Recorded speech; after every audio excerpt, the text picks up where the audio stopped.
Shalom. Saudara, salah satu isu terpenting di abad ke-21 ini adalah mengapa Yesus harus menderita dan mati? Ada begitu banyak pertanyaan seputaran kematian Yesus. Namun satu pertanyaan utamanya adalah sebenarnya bukan pada manusia siapa yang membunuh Yesus atau apa penyebab kematian Yesus. Tetapi yang utama adalah apa tujuan Yesus menderita dan mati. Hal apa yang dicapai oleh Kristus pada penderitaan dan kematiannya, hal besar apa yang diberikan oleh Yesus bagi dunia ini melalui penderitaan dan kematiannya serta kebangkitannya dari antara orang mati. Saudara, pernahkah kita berpikir hal ini? Nah, banyak orang berharap bahwa kebaikannya itu akan lebih banyak daripada perbuatan buruknya, atau dosanya lebih sedikit dari perbuatan baiknya, sehingga ini membuat dia layak, dia bebas dari hukuman dari dosanya, dan dia bisa berhak atau layak untuk menerima hidup atau masuk surga. Apakah ini mungkin? Saudara, Alkitab mengatakan bahwa semua orang telah berbuat dosa dan telah kehilangan kemuliaan Allah. Bahkan perbuatan baik kita pun seperti kain kotor di hadapan Tuhan. Tidak ada lagi yang layak.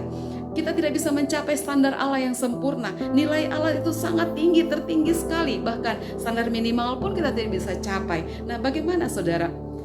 Dosa adalah pelanggaran terhadap hukum Allah.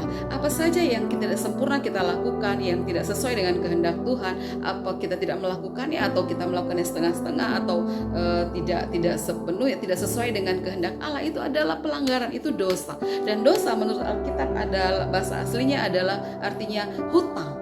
Nah, hutang ini atau hutang dosa ini harus dibayar. Kalau hutang uang kita bisa membayar dengan uang, dengan emas, perak atau harta benda. Tetapi hutang dosa, siapa yang sanggup meloloskan diri dari tuntutan hukum ini? Saudara, kalau di Alkitab kita belajar ada begitu banyak peraturan-peraturan, dan yang terkenal adalah peraturan Taurat atau hukum Taurat. Ada kurang lebih 613 peraturan Taurat yang harus dilaksanakan oleh orang Yahudi secara sempurna. Ada begitu banyak aturan, ketetapan-ketetapan Allah yang harus dilaksanakan. Dan jika ini tidak sempurna, kita tidak lakukan atau bolong-bolong, ini sama dengan dosa. Dan dosa adalah hutang, kita harus bayar. Dan Alkitab berkata apa?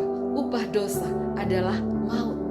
Akibat dosa kita akan mengalami dakwaan, kita berada di bawah ancaman hukuman kekal di neraka, mengalami siksaan kekal di alam maut nantinya saudara. Siapakah yang bisa membebaskan, meloloskan dirinya dari hukuman ini? Siapakah yang bisa menyelamatkan diri dari tuntutan atau dari dakwaan ini? Tidak ada saudara. Nah, untuk itulah Yesus memiliki cara yang unik, yang tidak bisa dilakukan oleh manusia manapun untuk selamatkan kita. Yesus menyelamatkan kita, mengampuni kita bukan dengan cara mengurangi dosa kita, tetapi dia menghapus semua hutang dosa kita. Dia hapus semua dakwaan saya dan saudara.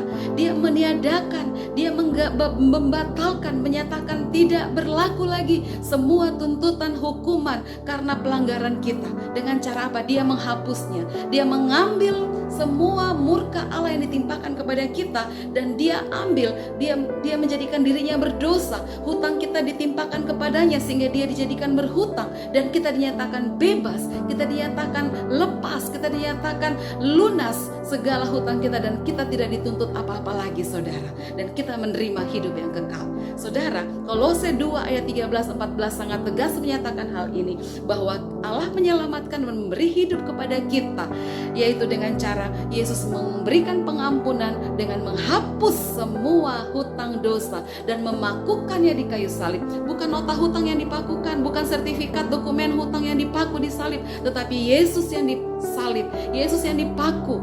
Dia dipaku untuk menanggung kutuk kita, untuk menanggung segala hukuman yang harusnya kita tanggung. Saudara, kalau saudara ingin diselamatkan, bebas dari hukuman, diselamatkan, dihapus segala hutang dosa, terima Yesus dengan iman. Yesus sanggup menyelamatkan saudara. Kematiannya memberikan keselamatan, membebaskan kita dari hukuman, dari tuntutan hukum Taurat.